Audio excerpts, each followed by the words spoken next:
Ada makna-makna yang tidak bisa diwakili oleh kata, karena kata terlalu miskin untuk mewakili makna. Maka perlu diungkapkan dalam bentuk perumpamaan dan permisalan. Seorang laki-laki yang dikecewakan oleh seorang perempuan, budi baik, berbagai macam hadiah, emas, intan, permata yang diberikan tak lagi bermakna, maka kata-kata tak dapat mewakili perasaannya. Dia akan mengungkapkan dengan perumpamaan, cintamu bagaikan air yang jatuh ke daun keladi, jatuh tertumpah namun tak berbekas. Begitulah perumpamaan, begitulah contoh. Sehingga dengan perumpamaan yang singkat mengandung makna yang padat, berbekas di dalam hati. Maka Allah Subhanahu wa ta'ala dalam Al-Quran banyak sekali mengungkapkan permisalan, contoh perumpamaan. Ketika Allah bercerita tentang rumah, inna awhanal buyuti la baitul ankabut, rumah yang sangat lemah, rumah yang sangat rapuh dan mudah tumbang adalah rumah sarang laba-laba. Membuatnya sulit, rumit, jelimet, susah dan payah, tapi menghancurkannya, bahkan hanya satu hembusan nafas pun sarang laba-laba akan hancur. Maka jangan sampai kita membangun amal-amal kita ini seperti bangunan sarang laba-laba, membuatnya lama dengan segala kesulitan dan kesusahan serta kerumitan, tapi hanya satu pukulan tangan, bahkan hembusan nafas, dia hilang, tak bersisa sama sekali. Bagaimana dengan iman? Terlalu panjang kalimat bercerita tentang iman, maka Allah berikan perumpamaan.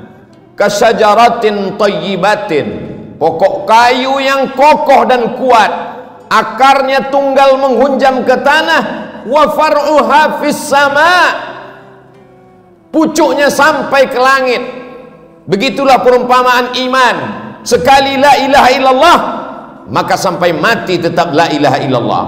Saat senang la ilaha illallah, saat susah pun tetap la ilaha illallah. Seperti pokok kayu, angin puting beliung datang, dia tidak akan tumbang.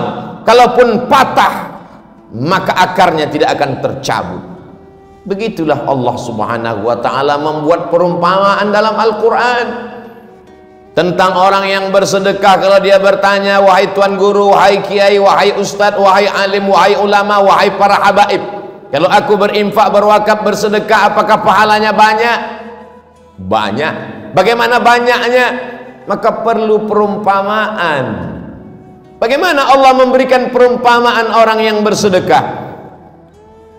Mathalul ladzina yunfiquna amwalahum fi sabilillah, perumpamaan orang yang bersedekah, menginfakkan hartanya di jalan Allah. Kamathali habbah, satu biji, ambatat sab'a sanabil, tumbuh 7 bulir, 7 cabang. Wa fi kulli sumbulatin mi'atu habbah, dalam satu bulir ada 100. Satu jadi 7, dalam satu bulir ada 100, menjadi 700. Terbayang dalam pikiran benak kita, oh ternyata begitu kelipatan yang luar biasa. Apakah hanya sampai 7 sampai 700 saja? Tidak. Wallahu yudha'ifu liman yasha. Allah kuasa untuk melipat gandakan lebih banyak daripada itu. Begitulah mudahnya Allah dengan kata-kata yang singkat, dengan penuh perumpamaan, masuk ke akal pikiran kita. Tidak perlu memberikan contoh yang panjang lebar dengan kalimat yang mubazir. Perumpamaan membuat kita paham tentang sesuatu. Ada seorang laki-laki namanya Bal'am, ilmunya hebat, otaknya cerdas, tapi dia gunakan ilmunya itu untuk mengejar dunia. Lalu bagaimana perumpamaannya dalam Al-Quran? Walau syi'na la rafa'nahu biha, kalau kami mau, kami bisa angkat derajatnya tinggi. Walakinnahu akhlada ilal ardi, tapi dia lebih memilih tanah hitam rendah. Dia tidak mau naik ke atas walaupun ilmunya sudah hebat. Dia tidak mau naik ke atas, walakinnahu ahlada ilal ardi wattaba'a hawa.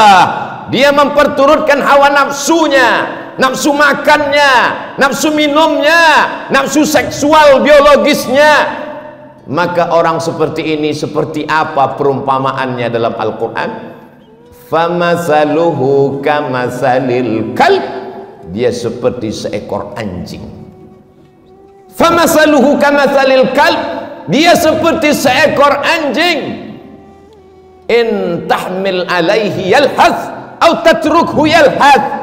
Andai kau lempar dia dengan kayu dan batu, dia tetap menjulurkan lidahnya. Andai kau lempar dia dengan apapun, dia tetap juga menjulurkan lidahnya. Perumpamaan orang yang kotor, orang yang rendah, orang yang hina, orang yang tidak bermartabat. Hewan yang dipilih Allah bukan babi, tapi yang dipilih adalah anjing. Kenapa? Rahasia Allah subhanahu wa ta'ala. Maka dia disebut dengan hewan najis mughalladhah. Kita tidak boleh makan kucing karena kucing haram. Tapi kalau ada kucing yang menjilat air minum, maka air minum itu tidak berubah menjadi najis. Andai ada seekor kucing menjilat kaki kita, maka kita tidak perlu menyiramnya dengan air sampai 7 kali.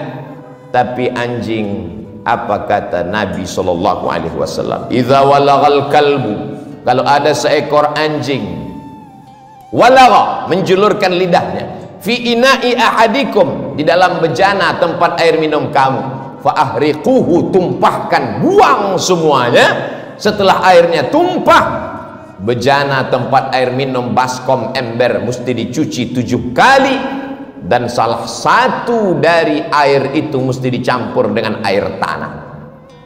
Orang-orang yang tidak mengerti ajaran Islam mengatakan agama Islam agama primitif, agama ketinggalan zaman. Sudah ada sampo dan deterjen, sabun, kenapa masih pakai tanah? Kenapa mesti dibasuh, dicuci dengan air yang bercampur tanah? Tidak cukupkah berbagai macam alat modern? Ternyata ada yang tidak tertangkap oleh akal manusia. Ada bakteri di dalam tanah yang tidak mati oleh 100 derajat Celcius air panas mendidih. Ada bakteri di dalam tanah yang tidak akan mati oleh deterjen dan sabun. Lalu bagaimana membunuh bakteri, kuman, virus yang ada pada tubuh air liur anjing? Dia hanya akan mati dengan bakteri yang ada di dalam tanah. Bakteri memakan bakteri, kuman memakan kuman. Maka bagi yang mereka mengerti tentang teori vaksin, memasukkan virus jinak ke dalam tubuh untuk melawan virus yang dahsyat.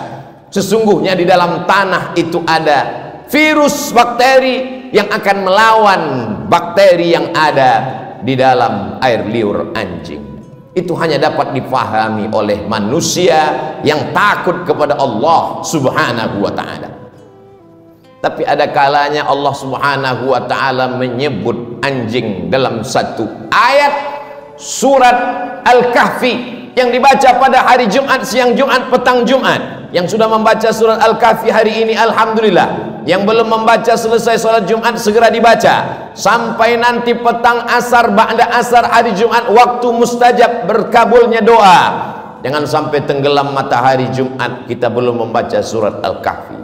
Dalam surat Al-Kahfi ayat 22 berulang kali Allah menyebut makhluk ini. Mereka mengatakan 3, padahal ada yang keempat anjingnya. Mereka mengatakan 4, padahal ada yang kelima. 5, ada yang keenam. Mereka mengatakan 7, yang ke-8 adalah anjingnya. Mengapa makhluk yang hina, yang rendah ini disebutkan Allah berkali-kali dalam satu ayat, dalam satu surat? Bukankah dia makhluk yang najis berat?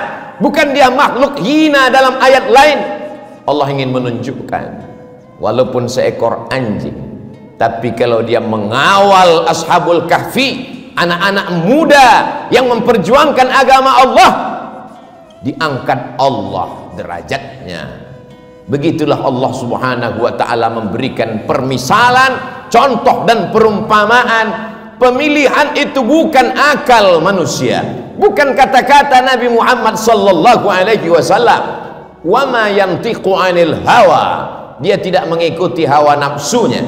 In huwa illa wahyun yuha, melainkan wahyu dari Allah Subhanahu wa ta'ala. Dimanapun umat Islam sampai, maka yang pertama kalimat keluar dari mulutnya adalah Allahu Akbar, Allahu Akbar.